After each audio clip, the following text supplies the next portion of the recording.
Aujourd'hui, nous venons donc de terminer une randonnée pédestre que nous avons organisée dans le cadre de la mobilisation communautaire et de la sensibilisation de la communauté pour donc une vulgarisation du modèle harmonisé d'enseignement bilingue au Sénégal, le MOHEPS. Oui, au niveau de Tambacounda, il y a le Wolof, il y a le Serer, il y a le Soninké, il y a le Pulaar, il y a également le Mandinka, qui sont donc des langues qui sont en tout cas ici enrôlées au niveau de Tambacounda. Et pratiquement donc lors des formations, les enseignants de ces différentes catégories de langues sont formés dans ces langues. Donc les contenus ont été effectivement traduits dans ces langues-là. Et il y a des formateurs qui ont été formés depuis le niveau national et qui sont chargés donc de faire la démultiplication avec les enseignants. Donc vraiment par rapport aux enseignants, nous n'avons pas pour le moment de difficultés parce qu'effectivement, en fait, toutes les entités à travers ces langues-là que nous venons de citer sont prises en charge lors des formations. Et je pense que comme vous le savez, en tout cas, c'est une réforme extrêmement importante. Et ça permettra même aux parents de pouvoir même assurer le suivi des enfants. Parce que ce sont des langues qui sont nos propres langues. Et à travers l'enseignement avec ces langues-là, je pense que les parents pourront même assurer le suivi au niveau des maisons. Il nous reste quand même à informer et à sensibiliser la communauté, notamment les parents d'élèves, pour qu'ils puissent comprendre qu'en tout cas que cette réforme est une réforme qui va aller dans le sens d'améliorer les performances des élèves. Parce que nous tous, nous avons appris avec le français. Mais comme vous le savez, le français, c'est une langue seconde. C'est une langue, disons, étrangère et nous avons nos langues nationales, c'est-à-dire les langues qui sont parlées et comprises par nos élèves. Nous voulons maintenant pas faire de l'alphabétisation, mais faire cohabiter ces deux langues, le français et les langues nationales, et démarrer les enseignements par les langues nationales pour ensuite permettre aux élèves de mieux comprendre ce qui va être enseigné en français. Le thème, c'était la mobilisation.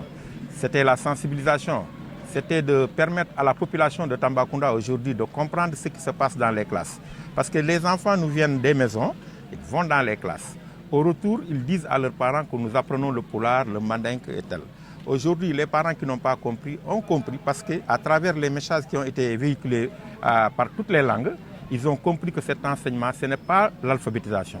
C'est un enseignement qui accompagne le français. L'enfant,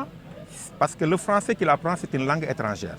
Il ne comprend pas très bien. Maintenant, s'il comprend avec nos langues nationales, il est facile pour lui de comprendre avec le français. Et le produit qui sera né parmi ces enfants-là sera un produit proactif, un produit qui va générer beaucoup de choses pour le pays. Du plan mobilisation, vous avez vu que ceux qui étaient là, tous les directeurs d'école étaient là, les enseignants étaient là, les directrices étaient là. Mais en plus de cela, il y avait les élèves qui étaient là, les parents d'élèves étaient là. Et en plus de cela, nous avons fait les grandes artères au niveau de Tambacounda et les populations sont sorties écouter le message.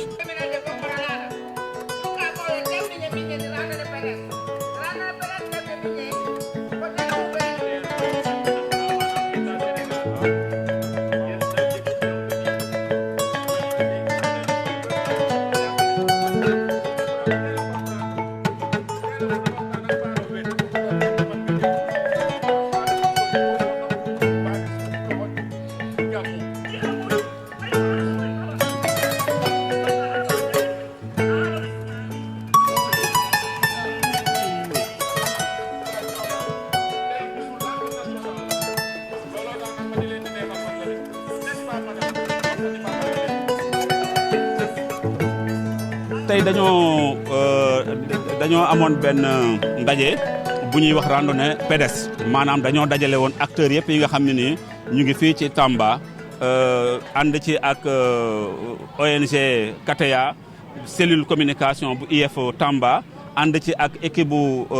randonnée pédestre bu Tambacounda ànd ci ak enseignants yi ànd ci ak la mairie ànd ci ak élèves yi vraiment santé. Donc vraiment armée bi ñëpp ñëwoon nañ tey ànd ak ñun pour ñu def benn dox boo xam ne nii dañ ci ànd ak di waxaale li ñu doon wax mooy dañoo bëgg dëkk bi ñu xam ni état Sénégal defu ko Tamba rek mais ci Sénégal yëpp la koy def moom moo jël initiative mbébét ni léegi gis nañ ne njàng mi am na ay tolof-tolof waaye li ko waral boo ko seetee mooy làkk bi ñuy jàngalee dafa nekkul suñu làkk dafa nekk làkk boo xam ne nii dañ koo jéggaane léegi état bi ni pour maanaam ñu defaraat njàng mi xale yi seen njàng gën a ñoŋ nañu dugal suñu làkk yi nga xam ne nii moom la ñu xam muy suñu làkku réew ci njàng mi. waxuñu nag ni dañuy def alphabétisation déedéet du alphabétisation maanaam dañuy commencé njàng mi si làkk yi nga xam ne ni xale yi xam nañ ko miin nañ ko moom lañ nàmp buñ fa jógee nag xool bu ñuy dem ci français bi njàng mi day yomb si ñoom. fii nii boo xoolee fii ci Tambacounda parce que làkk yi ça dépend ci dëkk bi en général bu ñu demoon ci dëkk bi dañuy xool làkk yi nga xam ne nii moom lañ fay làkk yooyu moom la ñuy jàngale ca l'école ba. waaye fii Tambacounda dinañ fi jàngale pulaar ñu ngi fiy jàngale séeréer wolof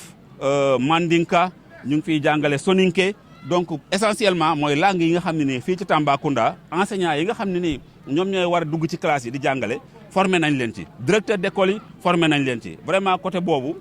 formation yi jeexagul sax mais amaguñ ci benn jafe-jafe li ci des kay mooy li ñu doon def nii tey mooy wax population bi parce que booy def dara aussi ñun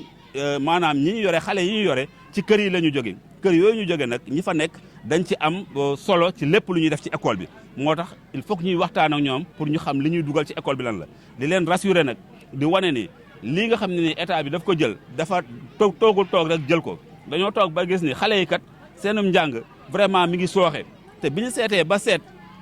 analyser ko dañu ne li koy sooxee li ci ëpp mooy que ne làkk bi ñuy jëfandikoo mooy làkk boo xam ne moomuñu ko loolu nag day créer ay jafe-jafe ñu ne léegi mais lu tey ñun suñu làkk yi nga xam ne nii ñun moom la ñu nàmp moom la ñu xam xale yi moom la ñu xam di ko waxee ñu commencé si jàngale buñ ko commencé doog a dem si làkku jàmbur ba la nga xam ne nii moom nàmpuñu ko mais liñ ci gis mooy réew yi ñu ko def yëpp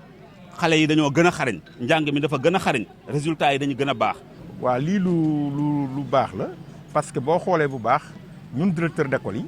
jël nañ ñu tàggat ñu si wàllu jàngale suñuy làkk bu ñu tàggatee pendant juróom-benn fan presque fii à Tambacounda dañu delluwaat dajalewaat suñu jàngalekat yi wax leen luñ fa jëlee mais du yem foofu parce que dañuy jël suñu jàngalekat yi classe ñu yore classe C yi ak ñu yore classe CP yi yóbbu leen tàggat leen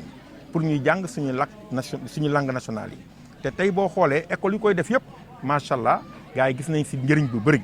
parce que ñun ñi dañu yaakaar ne alphabétisation la mais du alphabétisation parce que xale yi dañ leen di jàngal seen làkk ñu xam ko bu ñu jàngee seen làkk ba pare xam ko langue bi nga xam ne mooy langue étrangère mooy français bi nga xam ne ñoom dañu am difficulté pour wax ko bu ñu comprendre loolu nañu mën a lëkkaloo ak français bi pour mën a jëriñ te seet nañu loolu bu ko xale bi comprendre parents yi jàpp si produit bu ñu am xale bi mooy magu ëllëg koo xam ne day doon mag boo xam ne bu am njëriñ la pour goxam pour réewam donc dañu naan rek réforme bi nga xam ne état bi def na ko ñëpp dugal seen loxo mooy population bi mooy parents d'élèves yi mooy les enseignants les directeurs d'école dugal fi parce que njëriñ kese la